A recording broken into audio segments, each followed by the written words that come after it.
Rīznieks Juris Kalniņš ir viens no tiem iedvesmas cilvēkiem, kurš apliecina, ka pēc smaga trieciena dzīvē nedrīkst salūst, bet ar stipru gribu un līdzcilvēku atbalstu dzīvo tālāk. Jaunu dzīvi. Pirms 5 gadiem viņš bija vienkārši ierīnas pilsonis, taču traģisks negadījums Jura dzīvi pārmainīja pilnībā.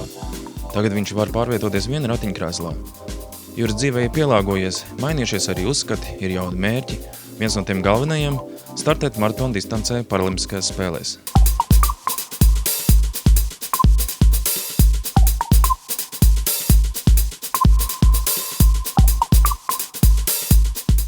Ir saulains un salds ziemas rīts. Juris veic pirmos iesildīšanās apļus Olimpiskā centra Ventspils stadionā un cītīgi gatavojas jaunajai sezonai. Tas viņam būs 4. sacensību gads ratiņos, 2. tieši sportam pielāgotos ratiņos. Savā pirmajā pilnajā sezonā sporta ratos viņa rezultāti ir auguši ļoti strauji. Rīznieks regulāri piedalās seriālā Skrien Latvija. Šogad laikā pieveicis jau vairāk nekā 10 pusmaratons un jau arī vairākas pilnas maratons. Ar katru reizi rezultāti ir ar augšupējošu līkni. Sporta ratiem ir tāda pusotra sezona un pavisam nopietni. Tā kārtīgi trenējos un pilna sezona ir pagājusi. Kā pagāja tā pirmā sezona pilnā? Es teiktu diezgan veiksmīgi. Gan pabraucām vietējās sacensībās, gan uzsvaru gribētu likt veiksmīgākais skrējiens bija Berlīnas maratons šogad septembrī. Tur savu personīgo laboju. Bija 42 km distancē, rezultāts 2 stundas 24 minūtes. Personīgo pa 21 minūtu uzlaboja, salīdzinot ar sezonas sākumu. Sacensībā startē vairāki ratiņbraucēji, taču Juris Latvijā ir pagaidām vienīgais ar sporta ratiem. Tie nemaksā lēti. Jura mērķtiecību un centību ievēroja Ventspils maratona kluba vadītājs Andris Valerts, kurš aicināja pievienoties klubam, palīdzot sarūpēt arī pirmos sporta ratus. Ventspils Jurim ir ideāli piemērot vieta treniņu nometnēm. Te Jurim viss ir vienu vietu. Teicam treniņu apstākļi gan laukā, gan uz pašrocīgi izgatavot trenažieru vieglēdīgas manēžā. Arī dzīves apstākļu un ēdināšana ir sagādāta. Treniņu dienās tad ir 2 treniņu dienā. Atkarīgs no sezonas. Viens treniņš ir svaru zālē vai fizioterapija, un otrs treniņš ir braukšana. Un šeit Ventspilī, te ir 2 reizes dienā braukšana. Un pluso papildus tā vingrošana vai svaru zāle, baseins. Gribētu uzsvērt, baseins ļoti labs, pieejams. Mazāk uzsvars uz peldēšanu, vairāk uz tādu līdzsvaru, kaut kādiem tādiem, teiksim, ar tiem pūšļiem vai kā viņas sauc, cenšos līdzsvaru noturēt vai kaut kā tā. Šajā gadījumā būtiskais ir tieši rokas. Es teiktu, visa ķermeņa augšdaļa. Rokas, protams. Bet no sākuma, kad sāk trenēties, ļoti jūtu muguras daļu, plecu daļu. Viņi nebija attīstīti pietiekami, ļoti sāpēja. Tagad ir pieredums jau. Kā tu izdomāji, ka jāsāk maratons ratiņkrēslā? Sākums bija pēc traumas vienkārši patīk braukt ar ielas ratiem. Pat ārsti ieteica, vajag braukt, lai nostiprinātu sirds, to asinsrites sistēmu un elpošanu. Un tā man tā braukšana kaut kā iepatikās. Pamazām sāk piedalīties Skrien Latvija posmos. Un, pārgājus 21 km distancē. Jūt, ka tas ir mans. Un tā doma bija, ka gribētu pamēģināt ar īstiem sporta ratiem. Un tā doma materializējās, sapazinos ar Ventspils maratona klubu pārstāvjiem un kopīgi ar viņiem tik pie sporta ratiem. Ceru, tad pārējie redzēs, iepatiksies un mēģinās. Un tā, ja kāds prasas, jau neatsaka, arī iedod tos ratus pamēģināt.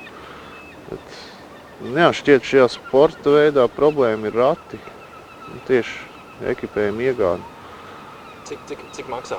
Tu ar šiem ratiem arī sacensībās brauc? Jā. Cik maksā, teiksim, tavi rati, cik maksā? Šie rupi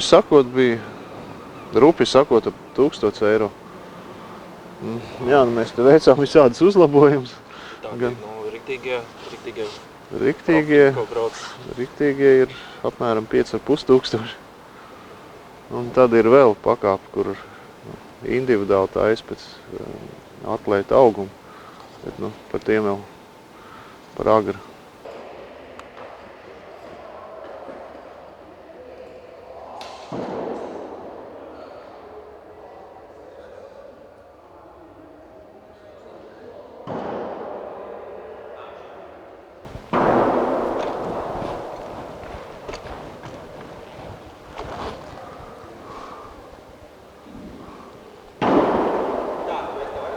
Jā. Tā atmuguriski pieparkošu.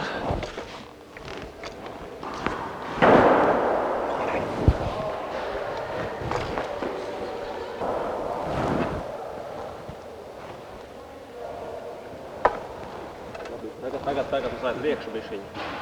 Es tur tedu priekšu bišķiņu. Līdzi un ārā. Jā. Ir. Ir, jā. Viņam viņš jau var regulēt, jūs uztaisījis tik ir, kad viņš šo pretestī var regulēt. Nu, kas ir, jā, baigais plus, ka te var uz tehniku strādāt, pareizi to kustību atstrādāt. Un odometrs ir no riteņa, kas, protams, parāda arī, cik kilometrus nobrauc šodien ir. Tas ir pašrocīgs. Protams, jā, šitais viss ir pašrocīgi, daudz kas taisīts ir. Un šitā, varētu teikt, ir trenažiera 3. versija. Pirmā bija pavisam tāda brutāla un primitīva. Bērni pabrauc, uzliek un mums jau neiet. Viss, mēs sēž un, nu kā, 2 rūjas, mums liekas, ka rūjas. Un nevar brauc un nevar, viss. Otrā versija jau brālis ir no savas zemnieku saimniecības. Kārtīgi šitos ruļus uztaisīja ar kārtīgiem gultņiem. Un tad 3. versija viens meistars paņēma un pielaboja. Nu, tad tagad ir tiešām labi, es esmu priecīgs, laimīgs. Jo pagājušajā ziemu nočakarēja, mēs tā arī nevarēja iekšā braukt, jo tas tur rūjas neuztaisīja. Pagājušajā ziemu, bet tas ir laba ziema, nometnē arī februārī bija Ventspilī, bija laba ziema priekš skrējējiem. Tad jūs arī mierīgi skraidāt braukt pa Ventspili. Jā, tas ir baigais plus, iekštelpās trenēties tagad. Sēž Ventspilī manēžā, kā var 5 minūtes un jebkuru vietu. Tā patīk, ka brauc par to, jā? Jā. Nu, kaut kad jau tas brīdis būs. Grūti jau teikt. Tā kā darbs būs Ventspilī. Jā. Darbs man, draudzenei. Tad jau labprāt. Tu tā pasausi savējā? Jā, tā ir tas. To jūs vēl teikt arī no Ventspils vēl varētu no dzīvot, vai ne? Tīri tehniski, jā. Uzstāt datoru un aiziet. Vienīgi tas, kad es jau no tās Rīgas satiksmes būšu projām, vairāk nepārzināšu, kur kāds ceļa remonts vai kas. Tas jau kā dispečeram jāzina. Jā? Jā. Liktenīgais dzīves pavērsiens Jurim notika 33 gadu vecumā. Līdz tai dienai bija vienkārši cilvēks, kas strādāja celtniecībā, smēķējis, ar sportu gandrīz vispār nenodarbojies. Pēc rehabilitācijas posma uzreiz pievērsies sportam, sākotnēji izmēģināja spēkus vieglatlētikā, pat parabobslejā. Vēstur bija 2010. gads. Svinējām līgo. Kā kārtīgos līgo, pirtī jāiet. Lēca dīķī pēc pirts. Un viens lēciens izrādījās liktenīgs. Paslīdēja kāju, ielēc pa tuvu krastam, lauza kakls kriemeļu. Kas saka? Kopš tā lēciena manu visu dzīvi tā kā restartējās no jauna. Pamodos reanimācijā. Un tagad domā, ko darīt tālāk. Protams, kā pa laimi pievērsos sportam. Tāds sports kļuva par manu ikdienu. Pārējiem gribētu teikt, tas brīdis jau, viņš jau nebrīdina, kad pienāks. Esiet uzmanīgi, domājiet, ko darat, kur lecat. Kā saka, tāda visu dzīvi no jauna. Ir paveicies, kad esmu saticis sportiskus cilvēkus un iesaistījos sportā, bet citiem varbūt var tā nepaveikties. Kādreiz vakaros kādu kilometru noskrēju, bet kādreiz uz trenažieru aizgāju. Man liekas, ilgākais periods bija 2 mēnešus nogāju no vietas. Tāds ikdienas cilvēks, nesportisks. Un ko gribētu pateikt pārējiem, kas ir ratiņu krēslos, nu, nevajag baidīties, vajag kaut vai sākt, nu, vakarā vai dienas gaitā nobrauciet tos 2-3 kilometrus, paelpojiet svaigu gaisu, aizejiet uz baseinu, papeldiet. Tāpat trenažieru zāles, nu, ir taču pieejams. Nevajag jau sākt tur ar kaut kādiem lieliem svariem vai lieliem mērķiem. Vienkārši iet izkustēties, varbūt iepatiksies. Nu, tad var likt tālāks mērķis. Ratiņkrēslā ir būtiski, lai rokas strādātu sinhroni precīzi, jātur ātrums un arī jāstūrē. Juris atzīst, ka sākumā viegli tas nav, taču laika gaitā tehniku var apgūt ātri. Par to tehniku grūti izstāstīt. Pats vēl mācos, tā ideja ir, kad griež šādi un vajadzētu rokas augsti vēzēt. Un stūrēšana notiek šādi, vai iestat leņķi. Tad stadionā, nu, tad viņš iet iestatītajā leņķī. Jā, tas īsumā par to tehniku viss ir. Tālāk jau ir, kā saka, tā vispārējā fiziskā sagatavotība jātrenē, nu, izturība, spēks. Ir vajadzīgs diezgan liels spēks, jo tie stumšanās gredzeni ir salīdzinoši maz. Arī noteikti tā, ne jau ar pirkstiem, nu, tā satverot, bet ar turiem, jā. Nu jā, ir speciāli cimdi, kā redzams, viņi no lietošanas labi dilst. Jā, ko es gribētu teikt, tas riņķis ir mazāks, lai attiecīgi varētu, nu, vieglāk, lielāku ātrumu uzturēt. Jo ikdienas ratiem tas gredzens sanāk tā kā gandrīz aploka lielumā, tad vieglāk griezt. Nu, ikdienā arī nav vajadzīgs liels ātrums, lai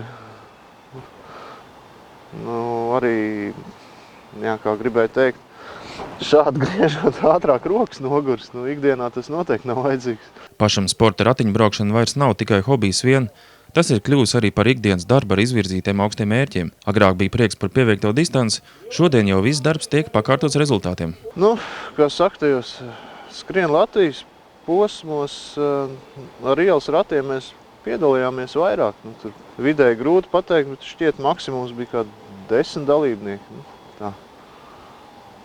Tur, nu, arī mēs ar savu invalīdu biedrību, Latvijas muguras smadzeņu bojājumu biedrību, tā kā pulcējām un mudinājām, nu, lai nāk mēģina vienkārši, nu, izkustēties. Un tas mazs pasākums, tas jau, nu, tur jau nebija galvenais uz rezultātu, tur bija galvenais izkustēties, piedalīties, būt sabiedrībā. Nu, tagad jau es strādāju uz rezultātu, tagad ir, nu, uzlikti mērķi, ir jāstrādā. Vairāk prieka pēc nav.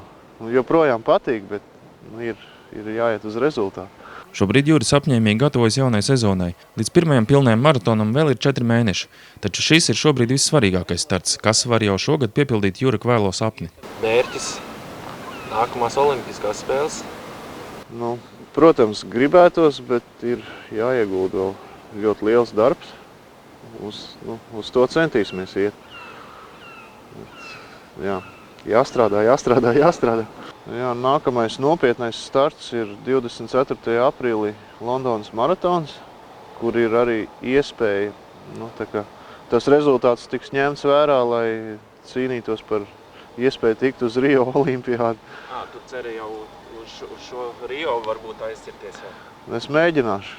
Normatīvs ir apmēram par 50 minūtēm ātrāks, 1:35. Diezgan, vēl strādāt. Ir ko strādāt, bet jā, arī pamatot es zinu, ka nu, mēs vācam līdzekļus modernākiem sporta ratiem un jau ar konkrēti spējīgāku inventāru varēs noteikti samazināt laiku. Plus tagad trenējos, kad no treniņu rezultātiem arī, kad laiks tiks samazināts.